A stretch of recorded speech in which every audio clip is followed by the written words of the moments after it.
Call the meeting to order. We'll stand for the pledge. Mr. Weigel, will you lead us, please? I pledge allegiance To the flag of the United States of America, and to the republic for which it stands, one nation under God, indivisible, with liberty and justice for all. Thank you. I think we'll turn it over to you immediately.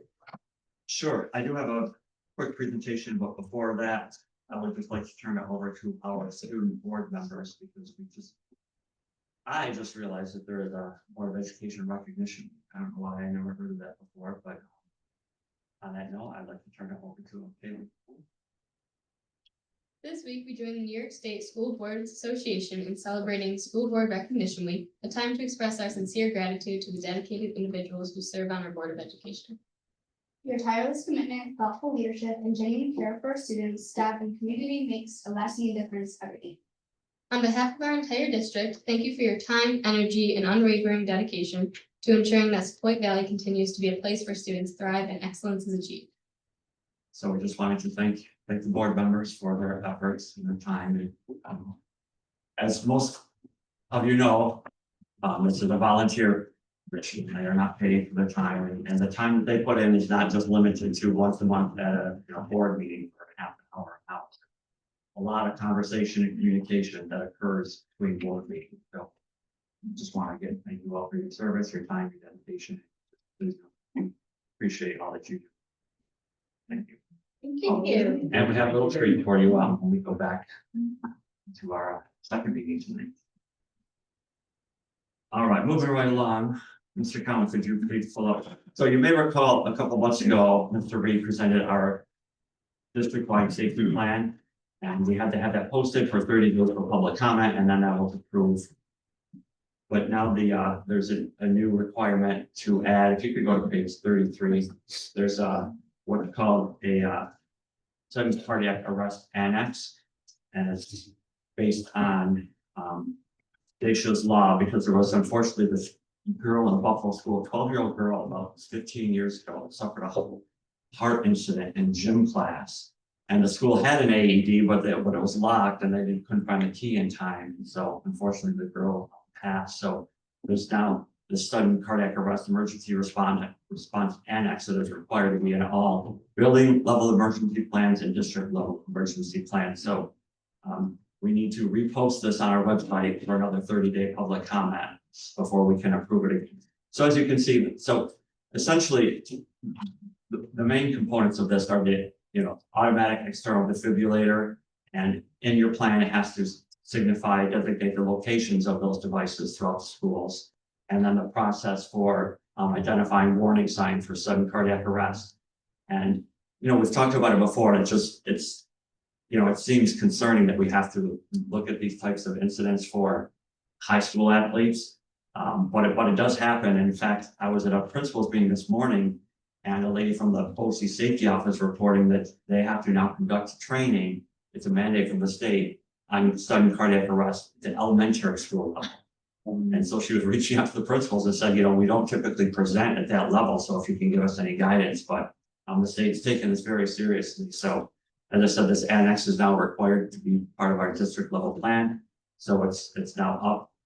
It will be posted on our website tomorrow for a 30-day public comment, and then we'll just forward from there and approve it again and be official.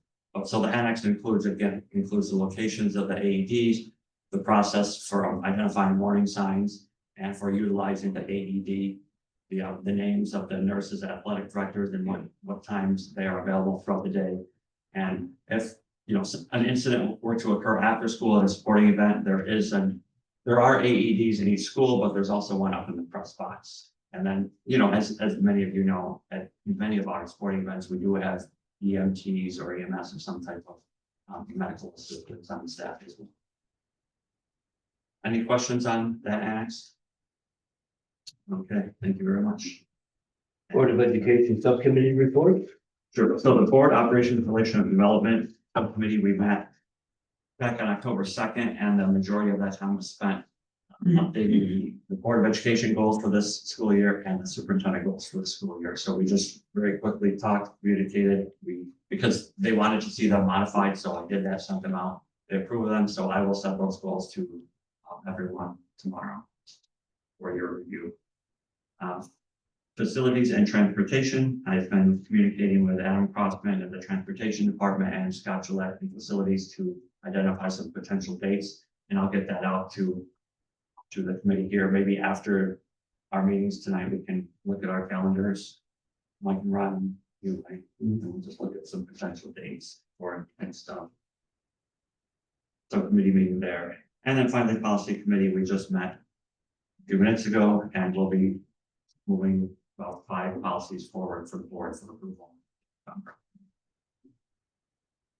And that is it for subcommittee reports. Okay. Superintendent's report. Sure, just some quick updates on some recent events, the MD Challenger. Thank you, Patty Collins and your family for that. That was a wonderful event that we hosted on October 4th. We had a very good turnout. On the following day, SV Foundation, correct me if I'm wrong, I think they said that was one of the best which way races that we've hosted. So that was another very positive community event. Flu shot clinic, October 8th. I've asked the clinic, the individuals who presented to give us a number. I haven't gotten a number yet, but I know I got my shot. I know a lot of staff did at that time. So just one more, offering that we're giving to our staff, and hopefully keep them healthy. Homecoming week, we had a very exciting week. Every building had a school spirit week, and I don't know if student board members don't want to put you on the spot, but if anybody wants to talk about school spirit week or the pep rally or anything that occurred that week. I thought, our spirit weeks are always fun, our spirit days. And I think it like really brings the schools, the community together. So we're all dressing up in like silly outfits and like, oh, what did you wear today? What would you bring? And you like talk to people you never talked to before, and then the pep rally was really fun. We played games and like present our spirit boards and stuff. I know one of the games during the pep rally was grab a cup. I think Mr. Cup actually challenged his wife, right? Who won that? Mr. Flag, that's me. The flag, Mrs. Flag. That's the title you get when you win the game. I'm sorry. Mr. Flag did win that. I can verify He that. did, okay. I saw video. Right, thank you. There was Interference. witnesses that saw a fair and clean competition. It's a little, and it's unfortunate how it played out with Mrs. Flag. I think it was a good learning opportunity for her. But it was fun. It's fun the whole week, as you stated, the whole week, and it just brought out a little camaraderie from students and staff. And then we had the bonfire that night and then the homecoming games, just a good week for school. I also heard the students were very pleased that it was long this year. It was an hour, I believe. Yes. Yeah. Yeah, they were thrilled. So thank you, Mr. Flag. I was gonna say, I think last year, if I think I remember, like some of the comments that I heard was that, it wasn't all in. But this year I've heard nothing but good things from like my kids, their friends and stuff like that. They were talking about how fun and upbeat and great that the pep rally was. So Engaging. they absolutely loved it this year.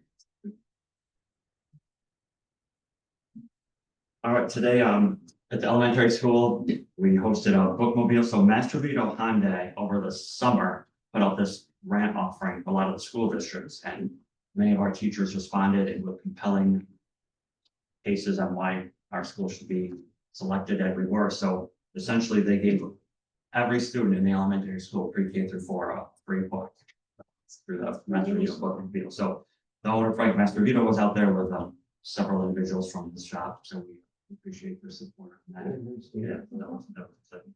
And then finally, Abigail's athletes, as you know, for the month of, well, it wasn't the whole month, but a few weeks in September through October, each building initiated students movement, whether it was running, walking, biking, and in total, the whole district raised over $31,000 for Abigail's athletes. Thanks to obviously a lot of sponsors in the community too. So I'm very proud of the work that our students and staff did on that behalf. So thank you to all who participated. And that is it for the report. Well, if I could just add to your committee reports, next week, I believe it's going to be Wednesday. school boards will be meeting with all our elected officials, state elected officials, in preparation for concerns in the upcoming budget, proposed budget when it's released. It's a lobbying day with Albany, we call it. So if you're interested and you want to partake, I think it's too late to ask questions or to be in the panel, but it's never too late to have access to that if you're interested. There's about 20 items, priority items, very repetitious from year to year. And the legislators are usually very, very receptive to many of the concerns that they hear because they're repeated issues. You know, foundation aid, tax cap, et cetera, et cetera. So it's a good opportunity. You know, on that It's note, Wednesday. I think the Genesis Group is holding sponsoring a legislative breakfast again, and so Mr. Flagg will be sending a few of his students up there to meet some of the area legislators. Thank you. Okay, we'll move on to old business, Board of Education members. If not, I'll read the agenda for new business. 7.1 is looking for your approval of a retirement. 7.2 is also looking for the approval of a retirement. 7.3 is looking for your approval of a resignation. 7.4 is looking for your approval of a leave of absence. 7.5 is looking for your approval of a long-term substitute teacher. 7.6 is looking for your approval of a long-term substitute teacher. 7.7 is looking for the approval of a long-term substitute teacher. 7.8 is looking for your approval of additional athletic appointments for the 2025-26 winter season. 7.9 is looking for your approval of a permanent appointment of our auto mechanic / bus driver. 7.10 is looking for your approval of the Section 3 combining sports contract for wrestling. 7.11 is looking for your approval of Section 3 combining sports contract for ice hockey. 7.12 is looking for your approval of our business administrative agreement. 7.13 is looking for your approval of the public hearing for dated December 17, 2025 for the capital project vote. 7.14 is looking for your approval for an appointment of an election coordinator and inspector. 7.15 is looking for your approval of the appointment of election officials. 7.16 is looking for your approval of for authorization of the board clerk to fill alternate election official seat. 7.17 is looking for your approval of the appointment of a chairperson to report results of the vote. 7.18 is looking for your approval of the agreement with the Clear Path for Veterans Program.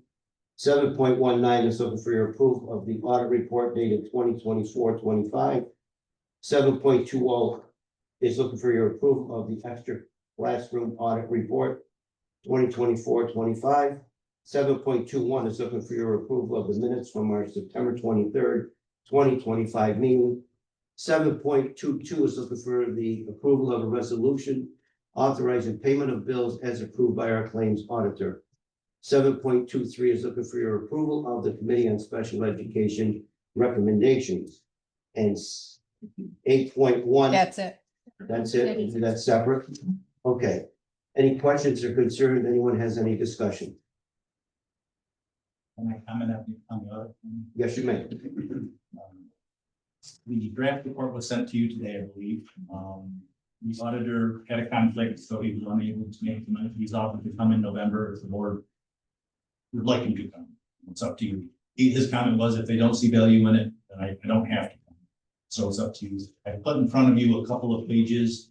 The 2 pages that are most critical. The first one is just his email, basically, that he sent on Thursday, October 9th, saying, there were no findings for the regular audit. And then I gave you page 17, page 19. Page 17 is the balance sheet. Page 19 is the profit and loss statement. And you can see page 19, if you look, the first column, almost to the bottom 3 numbers up, change in fund balance, 59,206. So, question always comes up, how did we do this past year? We finished in the black by 59,000. Basically, we broke even on our $25 million budget.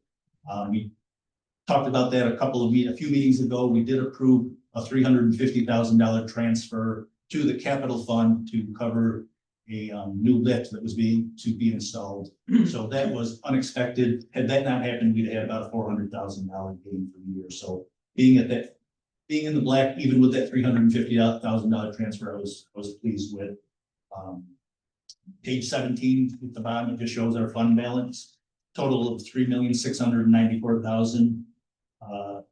The $1,118,000 is our unassigned. We're supposed to be at 4%, no more than 4% of our 25-26 budget. You can see that that's 4.11%. So we're right in that, not right close to where we're supposed to be. I did not move any money to the reserves because I knew we were going to be tight this year, but happy with where we're at for the year. And I guess if the board would like the auditor to come to our November meeting, he can come and present and tell you what I did and probably a few more things. It's up to you guys. I shared with Charlie that unless the board has any questions, we received a good audit. It was complimentary of our bookkeeping. If you have any questions, we'll have the individual comments back. We'll save he or she the trip. Okay. Charlie? One more thing, just on the extra classroom, as they always do indicate, there's a couple of signatures missing. So there are some comments there that I'll put before the board. Probably our November or December meeting, we have to do a corrective action plan to send to S&D. New personnel, in the middle school this year, we'll have new personnel in the high school next year, so comments may likely continue, but it's a matter of checks are needed. They need a student signature as well as the advisor signature, and sometimes they only get one. They pull them and they say, we make that comment. So we reinforce that every year, but it's something that doesn't always happen. So you will see that at the November meeting with corrective action. Okay. Thank you. You're welcome. Just on retirements. Yes, absolutely. Just, I mean, I know that Tara and Cheryl are long-term employees of ours, thank them for their bills, obviously. Yes. Yep, and I was gonna say the same thing. Tara and Cheryl, both over 30 years in the district. Yeah. In fact, I was talking to Cheryl recently and she said she would have actually retired sooner, but she said the new principal needed more nurturing and guidance than she did. Mr. Pond. Regarding our mechanic driver, I just want to say thank you for your support. That's, that individual's exceeded our expectations and that is doing very well. And regarding the agreement for the clear path for veterans, so essentially what that is military individuals who are looking to move into education. There's an agreement where they can come into the school and sit for 180 days of the year with no cost to the school that the military pays for that, and then they can observe and potentially help assist the teacher in some activities. So again, someone from the military looking to go into education, it's a win for them and it's a win for the school. So I love that. get a chance to read that. Yeah, well, I thought you wanted. Dave, I have one question and maybe Charlie can join in. Do we have a plan on how we're going to promote the capital project vote for December? Yeah, well, we'll have a public hearing on it. Will a postcard go out as well? Has to. Has to. Can't hear you, Marie. Okay. As far as I understand it has to. Okay. The election, they expect. And when will that go out? As soon as we get the language right, then we'd have to send it out. Unless we can put it into the news and views, which I'll double check and make sure, because if we could do it that way, we'd save the school a lot of money because the postcards is very costly to every resident. So we can look into it and we'll know that way.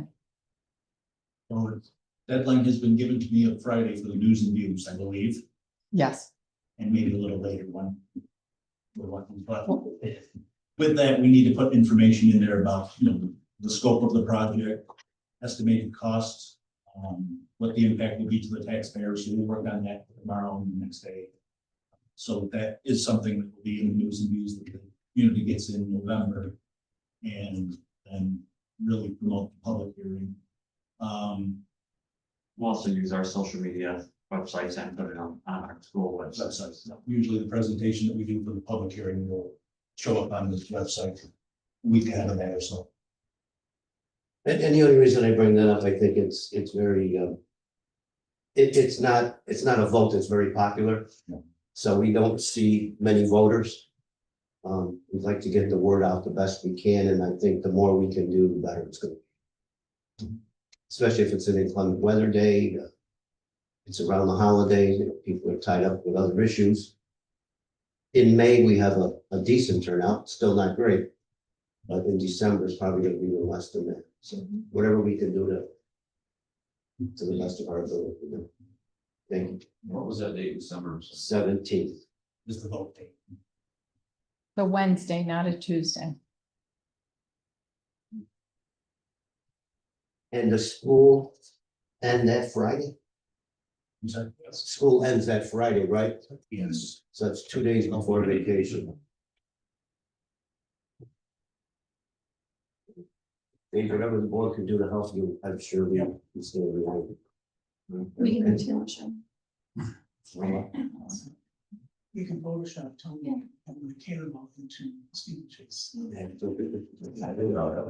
got a turnout for having, I think we got a big spread this year because of the art fair Yes. at the same time as the vote, so if we can come up with something to get people in the door.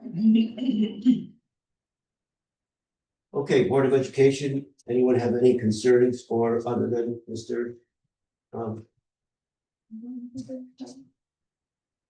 Where did we leave off? We left off, we need a motion. Zero. Yeah, so Shout outs. we're good. We need a motion to approve. Need a motion to approve, unless anyone has any questions or concerns. Ben Collins, second, Mike, who's it? All in favor? Aye. Okay, agenda is approved. Now, what are we doing with 8.1? That's Separate vote, please. separate vote right now. Okay, we're looking for the board's approvals for just approve the date of the. No, and below two, number 2.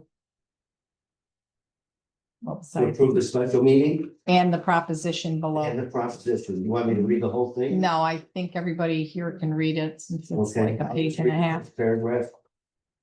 We're looking to approve the special meeting of the qualified voters of the Sequoia Valley School District to be held in room 110 at the Sequoia Valley High School in the district on Wednesday, December 17th, between the hours of 7 a.m. and 7 p.m.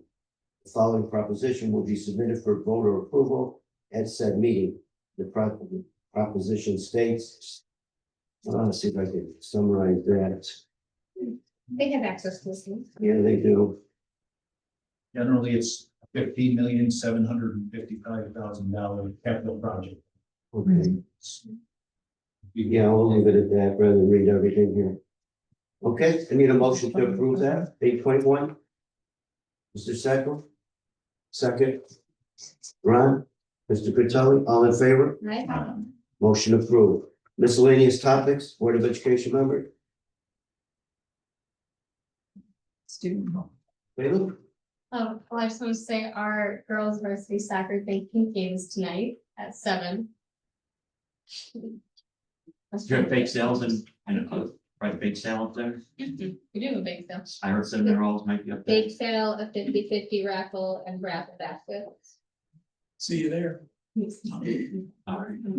Try to- Yes. I wanted to say that on the 6th, 7th, and 8th of November, our musical Sister Act, it will be performing it.